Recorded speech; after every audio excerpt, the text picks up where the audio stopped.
আমার কাছ থেকে যা কিছু শোনেন, নোট করেন, প্রশ্ন করেন এবং এটাকে এক্সিকিউট করেন। আমাদের দেশে ওয়াজ মাহফিল হয়, সারা রাত ধরে ওয়াজ মাহফিল হয়। ওয়াজ মাহফিলের শেষে উনি শেষ করেন কি বলে কেউ বলতে পারেন?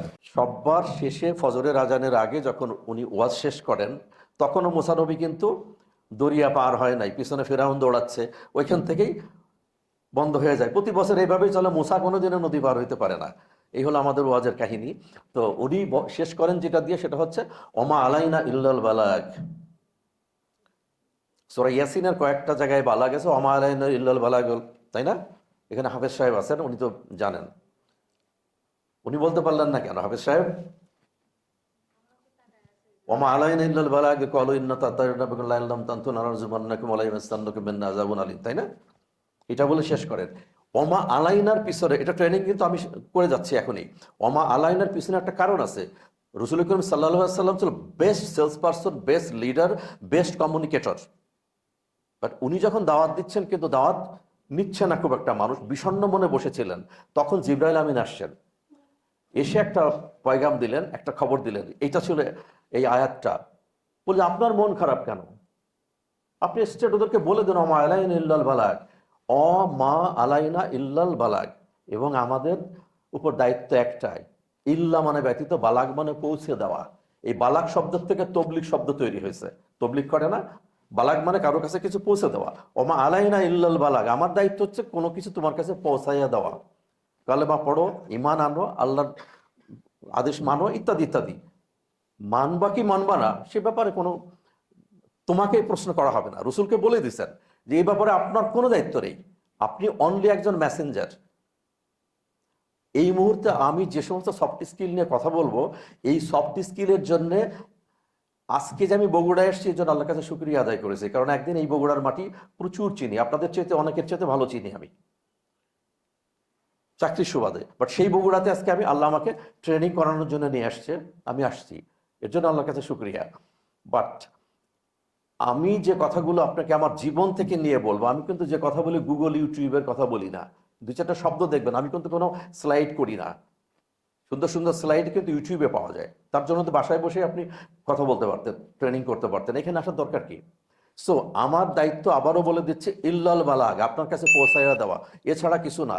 যেখানে খোদ আল্লাহ তাআলা নবীকেই কথা বলে দিছে, আমার মতো সামান্য মানুষ ট্রেনিং দিতে এসে আমি আল্লাহ শাফি আল্লাহ মাফি বলে ফু দিলাম পানিতে, ওই পানি খেয়ে ফেলবেন, আপনি স্টার্টার বড় একজন ব্যবসায়ী হয়ে যাবেন, বড় একজন সিইও হবেন, আই এম সরি, এটা হবে না।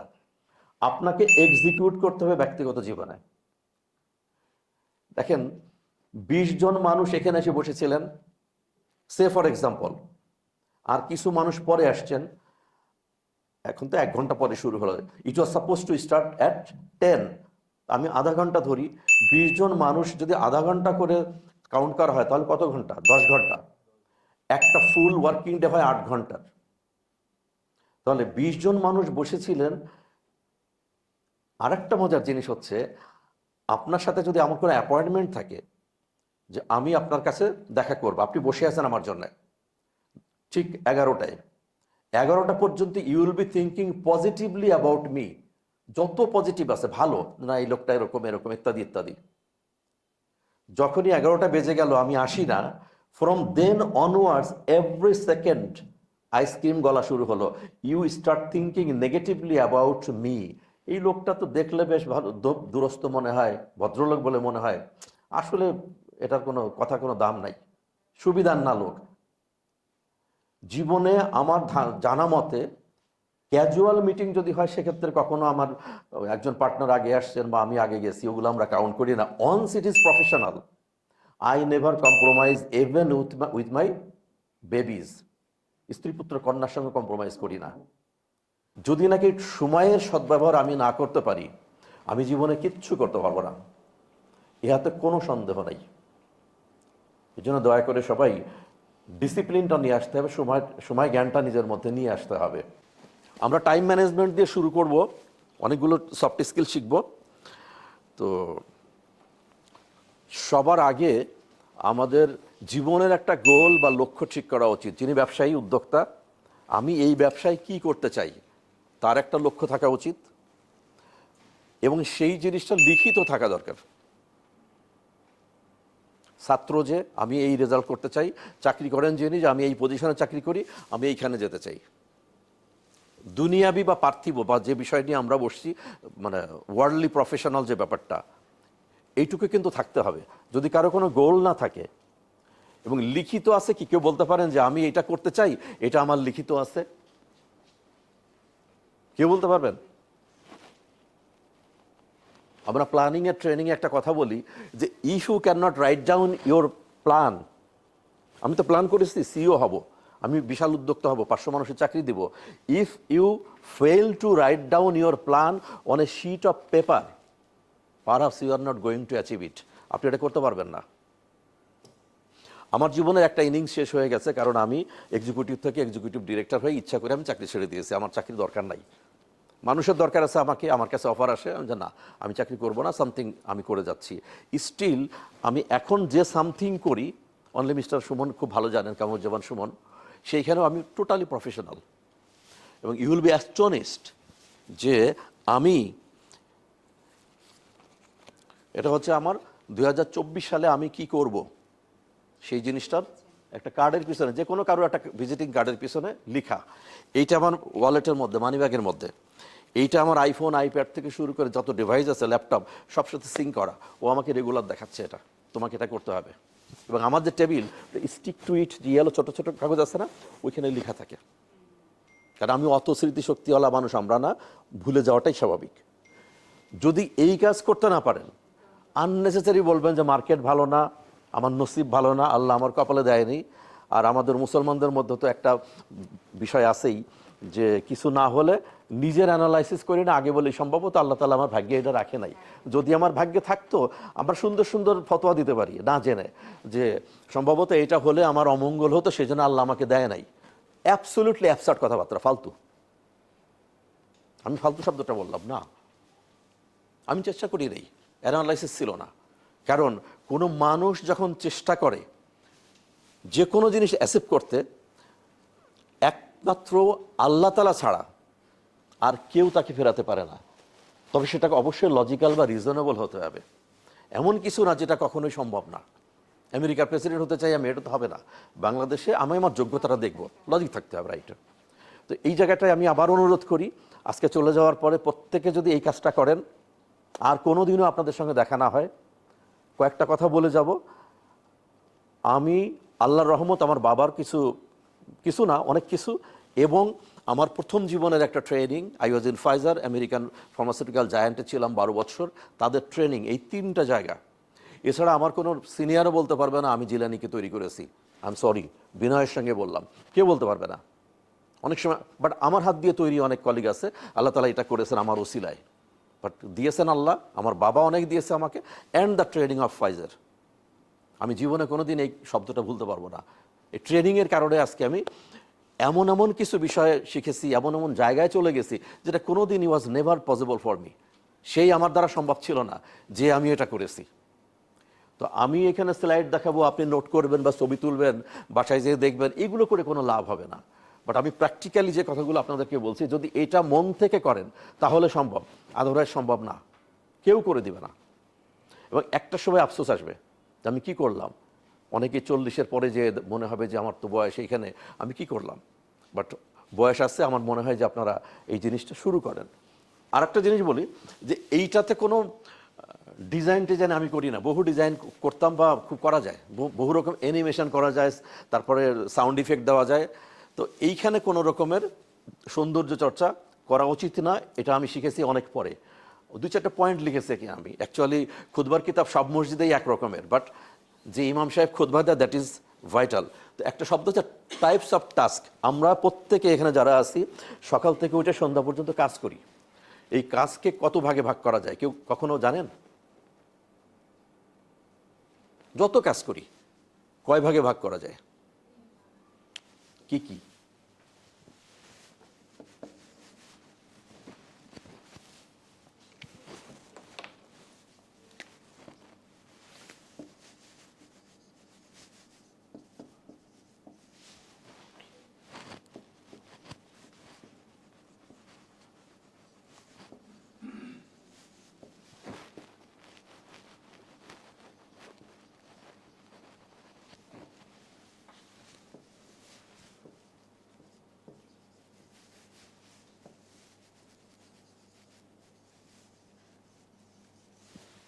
HR, routine, important, urgent, emergency. সকালবেলা উঠে ওয়াশরুমে যাই, ফ্রেশ হই, দাঁত ব্রাশ করি, নাস্তা করি, ড্রেস আপ করি, ড্রেস চেঞ্জ করি, অল আর রুটিন কাজ। অফিস দিয়ে ল্যাপটপ বা PC অন করি, এটা ওটা করি, চা খাই, তারপরে কাজে হাত দিই, সবই রুটিন। এবং অফিসেরও কিছু রুটিন কাজ থাকে, দিস ইজ রুটিন। ইম্পর্ট্যান্ট হচ্ছে যে কাজটা এখনই করা দরকার, অতি জরুরি। অতি জরুরিতে চলে যাবে আর্জেন্ট। এরপরে হচ্ছে আর্জেন্ট। আর্জেন্টের সঙ্গে একটা শব্দ জড়িত, যদি কাজটা এখনই না করি তাহলে ক্ষতি আছে, ফিনান্সিয়াল ক্ষতি হোক, অন্য যে কোনো রকম ক্ষতি হবে। আর্জেন্টটা মানেই হচ্ছে এখনই, আর্জেন্সি। আর ইম্পর্টেন্টের চেয়ে আর্জেন্টের মধ্যে পার্থক্য হচ্ছে যে আর্জেন্টটা এখন না করলে এটা ক্ষতি হবে। আর ইম্পর্টেন্ট যদি, আর আর্জেন্টের পরে আর একটা শব্দ আছে ইমার্জেন্সি। এই মুহূর্তে আমার যদি আল্লাহ মাফ করুক, যদি ইমার্জেন্সি এমন কোনো কল আসে, আমি সমস্ত কিছু ড্রপ করে কামরুজ্জামান সুমনকে দিয়ে আমি চলে যাব। আপনাদের জন্যও তাই, আল্লাহ মাফ করুক। That is emergency. সো প্রতিদিন যখন আমি কাজে নামবো, এই কাজে নামার আগের দিন রাতে এটা করতে হয়। ঘুমানোর আগে একটা কাগজ নিয়ে আগামীকাল আমার কি কি কাজ আছে, ওইখানে তো আমি আর ইমার্জেন্সি লিখতে পারবো না। আগামীকাল আমার কি ইমার্জেন্সি আছে এটা তো আমি জানি না, ওটা আল্লাহ জানে। তাহলে এই তিনটা, প্রথমত 10টা বা 5টা বা 15টা হোয়াট এভার ইট ইজ, আমি নাম লিখবো যে আমার কালকে এই কাজ আছে। নাম লেখার পরে প্রত্যেকটা কাজের পিছনে লেখেন রুটিন কোনটা, ইম্পর্টেন্ট কোনটা, আর্জেন্ট কোনটা। এই শব্দগুলোই বলে দিবে কোন কাজটা আমার করতে হবে। এখন এটা না করে যদি আমি দেখি যে প্রথম আলোর নিউজটা একটু দেখে নেই, ফেসবুকে স্মার্টফোনের মধ্যে তো সবই আছে, কি কি স্ট্যাটাস আছে, ফেসবুকে কি আছে, অমুক জায়গায় তমুক জায়গায় কি আছে, এটা দেখতে গেলেই ওটা তো আমার রুটিনের মধ্যেও পড়ে না, বাট আমরা করি এটা। তো এরপরে প্রতিটা কাজের পাশে আপনাকে লিখতে হবে সময়, অ্যাভেলেবল সময়।